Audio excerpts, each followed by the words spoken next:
So 2 years ago we were here and we pruned and cabled that Norway maple.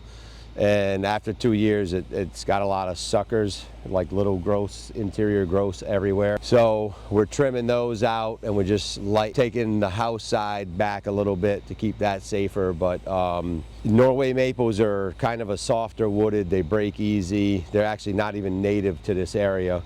I'm pretty sure they were brought here after the hurricane back in 1938. There was a massive hurricane that hit the shoreline of Connecticut, and pretty much every tree for about a mile in from the coast was wiped out.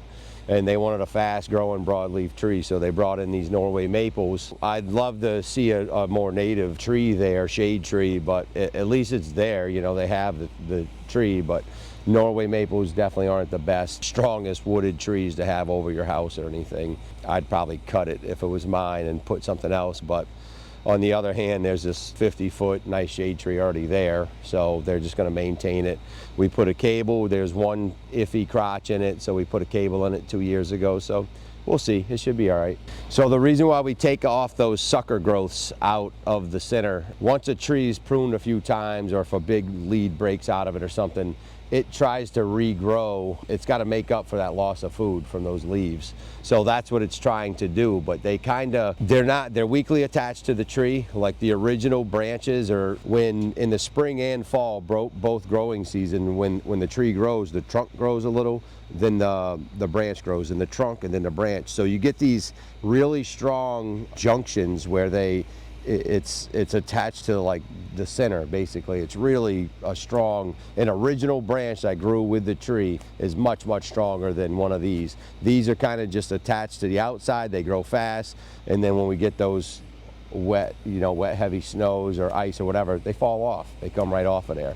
And the other thing is they kind of steal from the upper canopy, and so they don't make as much as they take from the tree. So it's important to kind of clean them out, and it was necessary to take off the amount we took last time, just because there was a lot of bad stuff and a lot of weak stuff on it, but it was making food for the tree, so the tree's kind of trying to make up for it. So there's no surprise that it's suckered out, but once they do that, you really it's good to clean them up. And then once a tree suckers out really bad, like just loaded with them, that's usually a pretty good sign that the tree is in decline, it's struggling, and something's wrong, you know.